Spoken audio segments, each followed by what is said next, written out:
Hey everybody, Gretchen Wegner here, academic life coach and creator of the Anti-Boring Approach to Powerful Studying. And today I want to talk to all you educators out there, all of you in school land, because I want to know if you or your school has a habit of passing out learning styles tests at the beginning of the school year and helping students figure out what their learning style is so that they can study more effectively on tests and quizzes. And if your answer to this is yes, you do, I want to implore you to rethink this school year. A lot of studies show that learning styles are not as effective as other brain-based tools for learning and studying. And so I want to talk to you a little bit about that today and share with you an alternative to learning styles, or at least a way that you can tweak the way you teach them. So first of all, I'm sure there are some of you watching this video right now who may not know exactly what I mean when I talk about learning styles.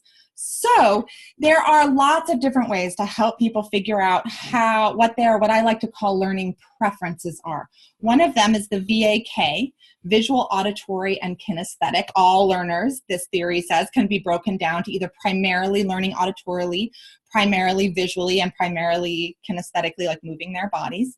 And just the other day at my water aerobics class, a woman was telling me how much she's an auditory learner, and that's just the only way she learns. So it shows, her saying that to me shows that she actually learned this in a faulty way because people talk about learning styles so much. The other very common way of talking about learning styles is to discuss this thing over here, multiple intelligences. And this refers to the fact that, according to Howard Gardner, there are about 9 different ways that people learn. And learning what your top 2 or 3 are, and then constructing learning practices or study practices where we learn in that way can really help us, like moving around more if we are kinesthetic, or making lots of charts if we are more logical, mathematical, that kind of thing.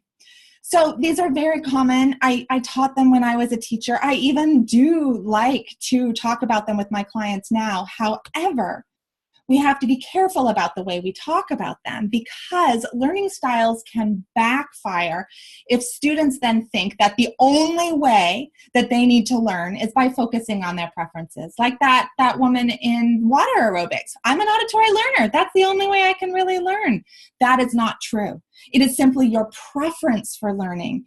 And it actually might be important to, instead of neglecting other learning styles, to actually choose to learn in styles that aren't your preferences as well, because the brain learns more effectively through effort, and it takes effort to learn in a style that's not your natural style, and then through variety, through learning in lots of different ways. So if I'm saying we should not teach learning styles, what should we teach instead, or at least alongside learning styles? And the answer to that for me is the study cycle.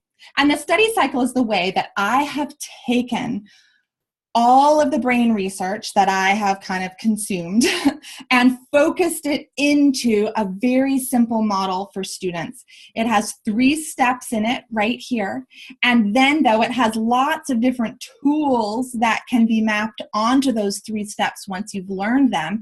So it's a simple model, but that is actually quite complex when you learn it in depth. And it really works to help students understand what's happening in their brain, what are the 3 steps that they need to cycle through consistently, whether or not they're studying in their learning preference. And those 3 steps can be done over and over and over until you've proven that you know the information.